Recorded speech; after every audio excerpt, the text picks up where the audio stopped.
Welcome to The Breach Show, featuring sharp analysis on politics and social movements in Canada. I'm your host, Donya Ziaee. On today's program, we're dissecting the views and politics of the man who's widely believed to be the next leader of the Liberal Party, Mark Carney. He's billed himself as a political outsider, but he's also positioning himself as a voice of calm, expertise, and pragmatism. Canada's media have given him some other fun titles too: a dyed-in-the-wool liberal, an intellectual with a populist touch, the architect of a brave new world taking inspiration from Marx, Engels, and Lenin. That last one was naturally from the National Post. What his real bio shows is that he's an elite banker who started at Goldman Sachs before serving as the governor of the Bank of Canada and then the Bank of England, and later chairing the giant asset management firm Brookfield. Right now, Mark Carney is considered to be the frontrunner by a long shot for the leadership of the Liberal Party, way ahead of his biggest rival in the race, Chrystia Freeland. He's raised the most funds, and he's helping the Liberals surge in popularity too. A new poll this week showed that Carney, as the hypothetical leader of the party, would bring the Liberals neck and neck with the Conservatives in the next election.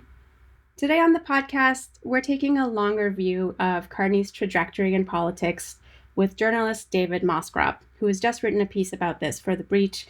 You can find that online at breachmedia.ca. David, welcome to the show. Thanks for joining us. Thanks so much for having me. So Carney really loves to claim this outsider status, as I mentioned, as someone who's never run for politics.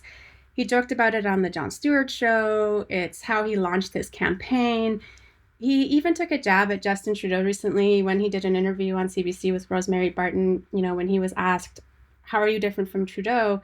He said, well, we're very different people. I was born in the Northwest Territories. He was born in Rideau Hall. So what exactly has he been outside of? I mean, isn't he exactly the kind of liberal elite that people like Poilievre have built their entire brand around? Yeah, I think he is. And elites will sometimes do this thing where they'll say, well, I come from humble beginnings. Mark Carney, I was born in the Northwest Territories. I grew up in Edmonton. I played hockey. I was a goalie.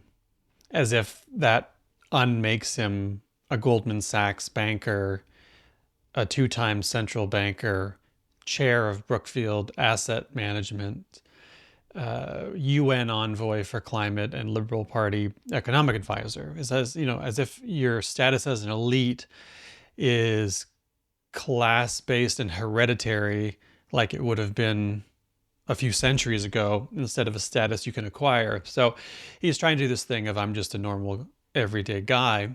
And then we'll turn around and say, oh, by the way, I'm an elite. He was on a podcast with Alistair Campbell and Anthony Scaramucci, and he says, they're going to call me an elite and a globalist, and that's what we need, and that's what I am. That's basically what he said. And so he tries to have it both ways. Totally. It's like he's an outsider, but also the right kind of insider. Right, that's it, right? I'm an outsider, which is defined implicitly and narrowly as not having been a part of electoral politics on the governing side or any side, but an insider insofar as he knows how to work the room, and he knows all the world leaders, and he knows how the institutions of the globe work, and how global finance works. And that's how you try to say, well, I'm not your everyday guy and politician, but I, of course, do know how the world works, and I've been in all these rooms with all these elites. And it seems to be, to my astonishment, working. And I do confess to be a little bit surprised, because ahead of this, I thought, I cannot think of a man less fit to meet the moment of populist anger, of anti-establishment fervor than Mark Carney. And he, for at least the moment, seems to be doing quite well. Well, let's talk a little bit about his history and his track record to see how it stacks up against these claims. I want to start with his time at the Bank of Canada. Canada gets a lot of rep for evading the worst of the Great Recession in 2008, supposedly because of, his hand at the tiller. Can you talk a little bit about what actually happened during his time as governor?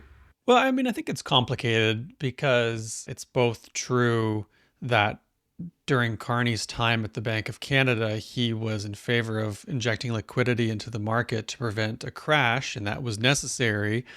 And that subsequently, because of that liquidity and because of the policy of cheap money that emerged subsequently, we have a legacy of dodgy investments, a housing crisis, extreme household debt, and wealth inequality, which was driven by 15 or so years of cheap money. So at once he seemed to make, quote unquote, the correct decision, but at the same time upheld and supports a system in which the correct decision in the moment, which is to avert a catastrophe, leads to long-term problems and underwrites the very system that produces subsequent crises in the future, in which you need to make the quote-unquote correct decision.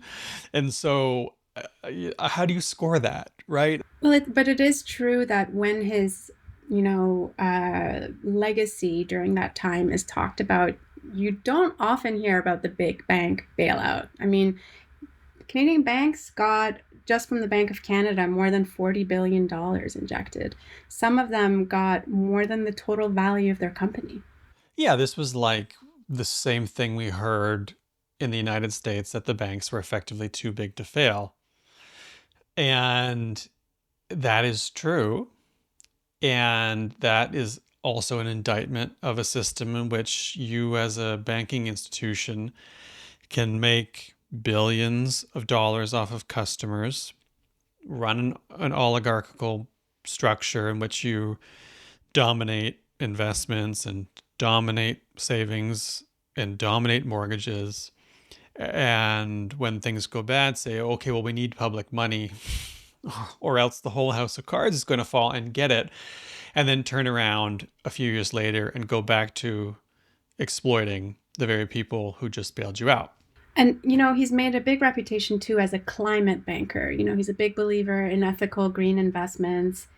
You mentioned he was a UN Special Envoy for climate change. Talk a little bit about his track record there as far as this idea of green investment goes. This is such an interesting question, because I do think it gets to the heart of Mark Carney as better than the worst options, but nowhere near as good as he pretends to be or his supporters make him out to be. And let's take a couple examples. Let's do the Glasgow GFANZ, the Glasgow financial net zero thing he launched a few years ago. The Glasgow Financial Alliance for Net Zero, I believe. Right. Which is, first of all, the name itself should have been disqualifying because it's such a silly name. But we'll set aside the aesthetics of it for a moment and say, okay, what did it actually do? Is this idea that, look, we can bring together all these massive financial institutions, by the way, the ones who fund oil and gas and other projects that have got us into the climate crisis. We'll bring them all in, and we'll say they're going to lead us on the way to net zero through the power of capital. And this echoes what he talks about in his book, Values, which is basically, we can persuade companies to do right, to do good, and because it's not just the right thing to do, but it's also in their best interest. And so he puts this thesis to the test. And then the going gets a little bit tough, and the banks are like, okay, well, we're out. This thing is voluntary. It puts constraints on us. We don't like constraints. When push comes to shove, we are out. We're all happy to talk about climate and net zero and responsible mutual funds and stocks and whatever, but if it's actually onerous or costly, we're gonna pull out. Which is exactly what they did, especially in light of Trump. Especially the U.S. banks were like, okay, we're out. Which is proof positive that trying to push the market, especially the financial market and institutions, by moral suasion just doesn't work, because they exist to do one thing, which is to accumulate capital, to produce a return for investors. So of course that fell apart. Let's take a second example. Until recently, Carney chairs Brookfield Asset Management, massive asset management firm. And as Jason Mogus, a campaigner in climate and other things, tells me, this organization is 4 times more invested in dirty energy than clean energy, and it's expanding its dirty energy holdings. So it was like, if you're talking about putting your money where your mouth is, and you look to Carney and the institutions associated with, well, you know what? They're leveraged, they're up to the hilt in oil and gas, and they're not leading the charge that people think they're leading. I think it's worth saying that the man is plainly an expert. He plainly is. He's not a fool. And I try to take him at face value when he says he believes in the power of the market. He believes that businesses are the primary driver of value and values, of wealth creation, and so on and so forth. That he truly does believe that the market can solve the problems that the market has created, that he can have a kinder and gentler capitalism, et cetera, et cetera, et cetera. I think he believes that. And if you start from that premise, then his politics and his track record makes sense. Now, you and I might look at him and say, these things are inconsistent. He embodies all these contradictions of liberalism, all these contradictions of capitalism. And I think he's the Lord of the Rings meme, or what's his face is like staring at the rings, like I can compromise with this. Like I can make this work. Or I like to think of it as Indiana Jones and the Last Crusade, where at the end of the film, Elsa and later Indy are reaching for the cup of Christ, which is hanging, dangling, sitting on this ledge and about to fall into an abyss, and are just reaching for it because it's just outside their grasp and they feel like they can grasp it and they can have it all.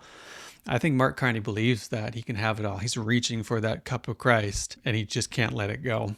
I mean, either he believes it, and to paraphrase others, either he believes it and he's a fool, or he doesn't and he thinks we're the fools.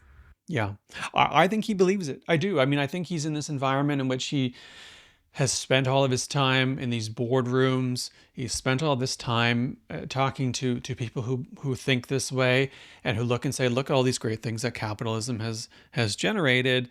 And yeah, it's had some problems, but who doesn't have some problems? And what's the alternative?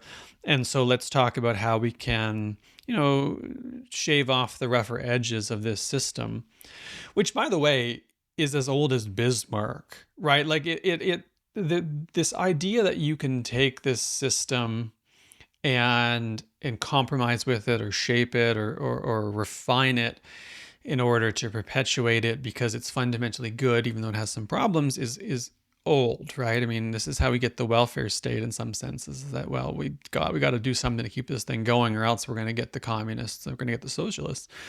And I think that Carney is a continuation of that. And I do think he believes it truly, madly, and deeply. I just don't think he's right about it. Let's talk about what he's proposing to do as prime minister. He launched this campaign last month after turning down multiple offers from Trudeau to join his government. And since then, he's pitched several policies that, to me at least, suggest that he wants to move the Liberal Party further to the right. And I want to go through some of these policies with you, and I'll start with the carbon tax. So Carney has now also joined the bandwagon in wanting to axe this tax. What's he proposing in its place? Yeah, I think this was also, I think, a complicated and interesting one, because there's lots of critiques of individual or consumer carbon pricing that say, well, it was a fool's errand to put this burden on consumers because, one, it hits vulnerable people. I mean, that's a little bit complicated because when you have a rebate. Well, that's it. Canadians were receiving, for the most part, they were receiving back more than they were paying, ultimately. Exactly. And yet it's a hard sell because it's very easy to torque that to make it sound like people aren't getting more money than they're putting in, right? And so the carbon tax consensus is dead, and Carney doesn't want anything to do with it, nor does anyone else at this point. And his thing is, well, okay, well, we're going to keep the industrial emitters charges, and which, by the way, are let's say bearable for the market. They're not particularly onerous. We're going to introduce incentives for green incentives for consumers. So it's really, if we're doing carrot stick on the consumer side, this is the carrot. And so people can buy a greener washer and get more money, or whatever it might be, and get more money back. So, you'll be persuaded to do it that way. And he's talking about a carbon border adjustment, which is effectively, as it happens, a tariff. As we talk about tariffs and low tariffs, it's basically saying, well, I'm going to introduce a border adjustment so that if you're bringing in products from a country that doesn't have higher carbon standards and they're effectively subsidizing that by not paying the full price of carbon, we're going to adjust prices at the border to make things more competitive for companies that are doing the right thing. I mean, again, this is the kind of like light hand of the state to guide corporations to do the right thing, to incentivize them to do the right thing. It's just not enough. It's just nowhere near enough. It's still, and it continues to exist within the paradigm that has produced the crisis in the first place. Like, is this really a time for tepid liberal centrism? And I do agree with your earlier point about the carbon tax being this kind of half measure that didn't really show people like how it was materially improving their lives. And that, obviously we need much more ambitious climate policies. Yet it feels like, Carney giving up this tax is just like a perfect gift to the right. One of the failures of the center and the left in recent years, and it's par for the course for the center, but it's particularly disappointing for the left, such as it is in this country, is operating within the frame of the right. It's like showing up to a duel and the one guy says to the other, I'm really good with pistols, you're really good with swords, how about we do pistols? And the guy says, okay, yeah, pistols sounds good.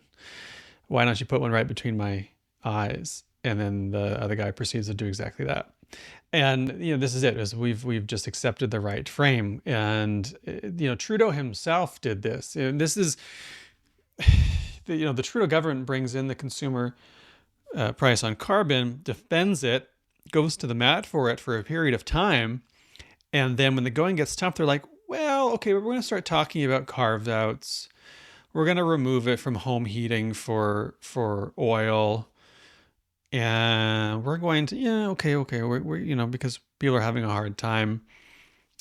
It starts to undermine your argument pretty fast. And then, of course, then it's a race to the bottom in what you cannot do to fight climate change. So back to Carney's campaign, what is our Green bankers' position on pipelines? Pipe, baby, pipe, I guess is I regretted that as soon as I said it. This is a growing position of convenience, which is Donald Trump comes in, threatens tariffs, threatens Canadian sovereignty, precipitates a wave of patriotic fervor and nationalism, which incidentally I actually think is in some ways very good and potentially very useful for the left if they can sort out how to mobilize it. But then, people say, well, my God, we need security. We need energy security. We can't rely on piping everything north-south. We can't rely on sending everything to Oklahoma, down to Texas, whatever. We need to do this north-south, or we need to do this east-west. And so we need pipelines. Then we start talking about reviving energy east.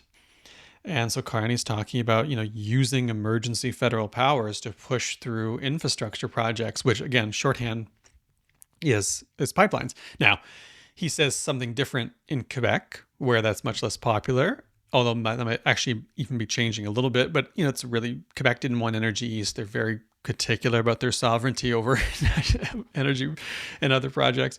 And so Carney sends a different message to Quebec, as all politicians always do, by the way. Worst kept secret in Canadian politics is that there's the Quebec campaign and then the rest of Canada campaign, but Carney's doing that.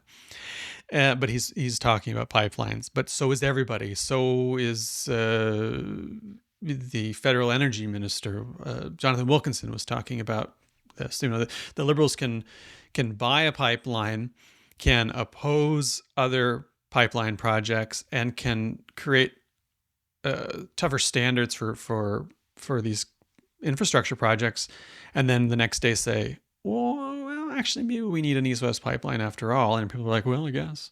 And because it meets that moment where people are concerned about national sovereignty and about energy security. What about Carney on economic policy? He loves to say that we need to spend less and invest more. What does that mean?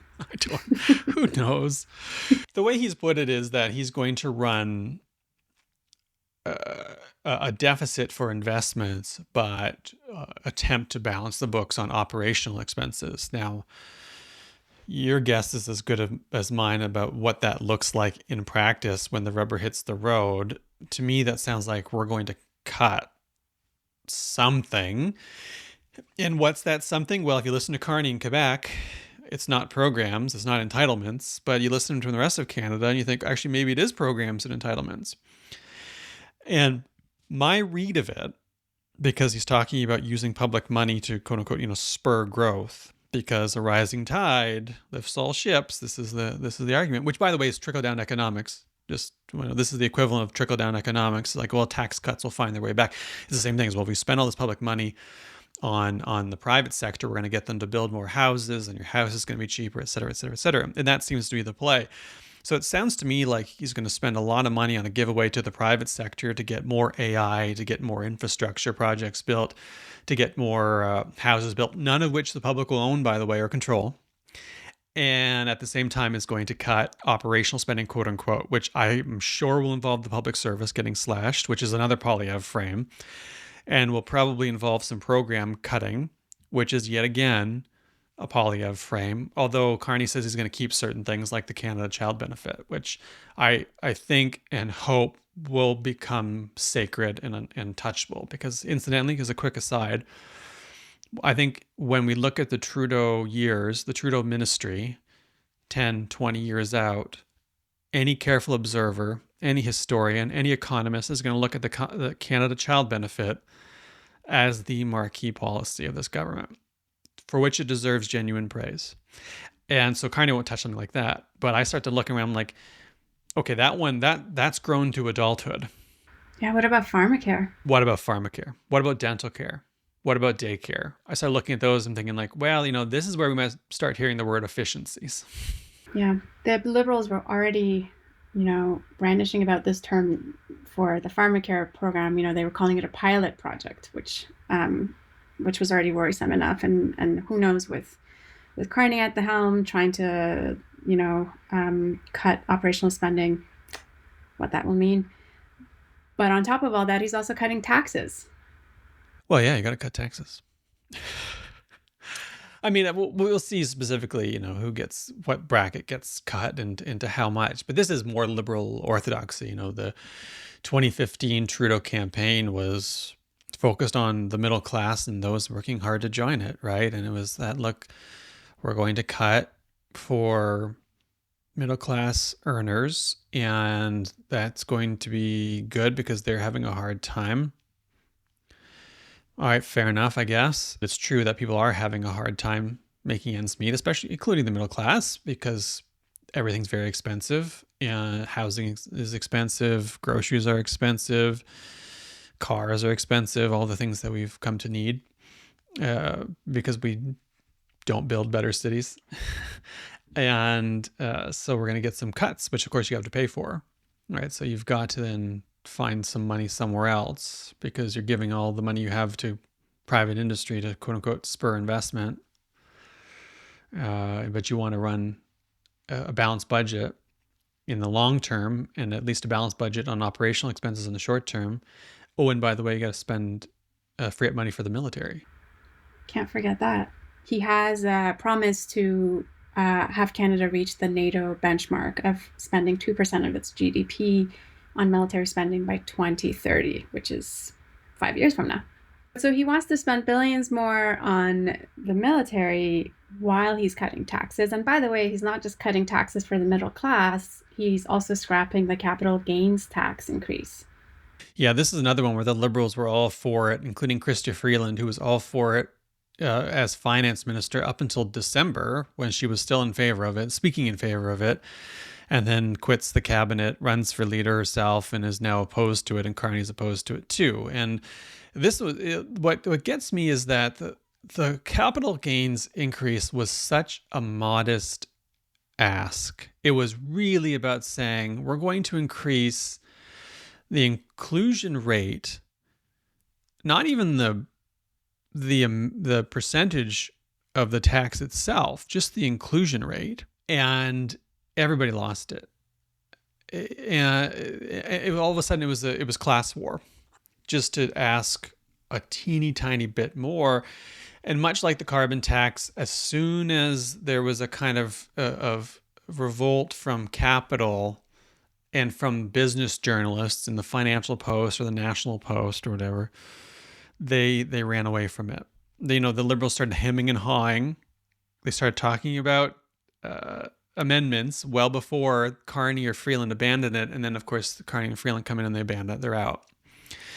And so, again, all this money disappears. This money that would have been public coffers is gone at the same time that Carney is spending. And the point you raise is utterly critical.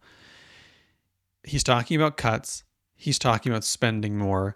The cuts he's talking about are to things that we share. The spending are to things that are going to enrich private industry. I mean, look whose balance sheet at the end of the day ends up better off with these cuts and with these and with this spending, and that's how you know who's at the trough and who's being served and who's not. Yeah. So to recap his campaign slogans: more military spending, more pipelines, more tax cuts, less spending. Plus, he's thrown in some attacks on the left for good measure, saying they like to spend as the solution to every problem. I don't know, it's all sounding pretty familiar to me. Even Polyev was boasting recently that Carney is plagiarizing his campaign. What do you make of this strategy from Carney to shift the Liberals more and more to the right? Well, I mean, I think it's a regression to the liberal mean. We on the left have criticized Trudeau quite rightly and I think quite fairly for 10 years. When you look at Trudeau kind of top down or in historical context, he actually is to the left of most liberal leaders, and then by definition of most prime ministers in the history of this country. That's not to say he's left. That's not to say he's a socialist or a communist, as he's been called. I mean, he's none of these things. It's so stupid. He's at the very least good at co-opting and watering down the demands on the left. Oh, absolutely, he is, and the NDP has played into that for itself, right? I mean, the NDP, who genuinely got some good things from its support of the government, the anti-scab law, for instance, some semblance of a bigger welfare state with pharmacare and so on and so forth, but a much less ambitious program than we might have hoped for. Fine, and again, like to put things in context and in a comparative evaluation, say Trudeau is better than his predecessors. He's better than Carney. He's not a socialist. He's very much a liberal and a capitalist. But now we can't even have that teeny tiny bit of a nice thing. We have to go lurch to the right. And I actually think Carney looks a lot like Chrétien and Martin. I think Polyev likes to compare him to himself and say, well, he's ripping off our platform. But I think that reflects the fact that in this country, there's an extremely narrow, acceptable ideological bandwidth that is fundamentally liberal. It's fundamentally capitalist, and insofar as there's any care about the welfare state, it's Bismarckian, which is to say that you get the welfare state in Bismarckian Prussia because there's a concern that if you don't do it, the system's going to fall apart and the real left is going to win. And so you start introducing this welfare state. And that's how we operate here. And I look at Carney and say, it looks a lot like he's going back to the Chrétien-Martin playbook of the 90s. Very slow moving on anything, very quote unquote pragmatic, very much intent on serving capital markets and starving social programming, and within the narrow ideological bandwidth of acceptable politics in this country. And so I actually think Carney is a regression to the liberal mean more than anything else. And he's popular, at least so far. I don't even know what to say. He is popular. I mean, he's popular in the sense that he's out fundraising and out polling Chrystia Freeland, which is damning with faint praise if there ever was, right? And Karina Gould and Frank Baylis and Ruby Dalla. Okay, fine. So he's leading them. He's got a lot of support from Liberal cabinet members, which is a stunning rebuke of Chrystia Freeland, who sat across from these folks for 10 years. And he's enjoying a kind of bump or tightening in the polls. And that one I'm reserving judgment on ultimately for a period of time, because maybe that's real. And maybe it's because people like Mark Carney. But maybe it's also in part or in whole something else. Like maybe there's an exogenous factor here, like Pierre Poilievre is about as likable as a double lung infection. And so if you present someone else, someone's like, oh, okay, well, I'll take the single lung infection, with apologies to the Pope. And so, maybe that's what that is. Maybe it's the kind of bounce we see sometimes when an unpopular leader goes and is replaced. We saw this with Joe Biden and Kamala Harris, and we all know how that went. It went to autocratic U.S. Quote-unquote democracy, the rise of fascism in the U.S. Go back to 1992, 1993, when Brian Mulroney, wildly unpopular, quits, and Kim Campbell becomes the prime minister and leader of the PC party, and has a pretty significant bounce in the polls, including up into and through the election, and it ends up down to 2 seats. Her party decimated, the Conservatives decimated until the early to mid 2000s. So it could that Carney bump could be temporary. So I don't want to give him too much credit, but for the moment, he's pretty popular, and it's at least conceivable that the Liberals could make a comeback under him that they wouldn't have been able to make under Trudeau, or even think of under Trudeau. And what about the tariff threats? How have those played into his popularity, do you think? I think both in terms of the effect that they've had in maybe dropping support for Poilievre, but also just emboldening people like him to talk about their more rightward policy ideas. Yeah, I think it's fascinating because there's some polling data that suggests that voters preferred Poilievre to Trudeau on dealing with Trump, but prefer Carney to Poilievre. And I actually think that, again, part of it is that people don't actually like Poilievre. I mean, this is don't mistake support for the Conservatives as support for Poilievre, which I think genuinely people don't like him because he's so utterly unlikable. And Carney is kind of affable. He's kind of avuncular, right? He gets a kind of pass on that. And I actually think this is an extraordinarily important point about him that we need to think about and to dissect and sit with, which is that he does have this sense of calming, steady hand on the tiller. He looks and talks like a prime minister. He's kind of dignified. He's older. He's got kind of grayish hair. He speaks like he knows what he's doing with a certain confidence, but it's not, petulant.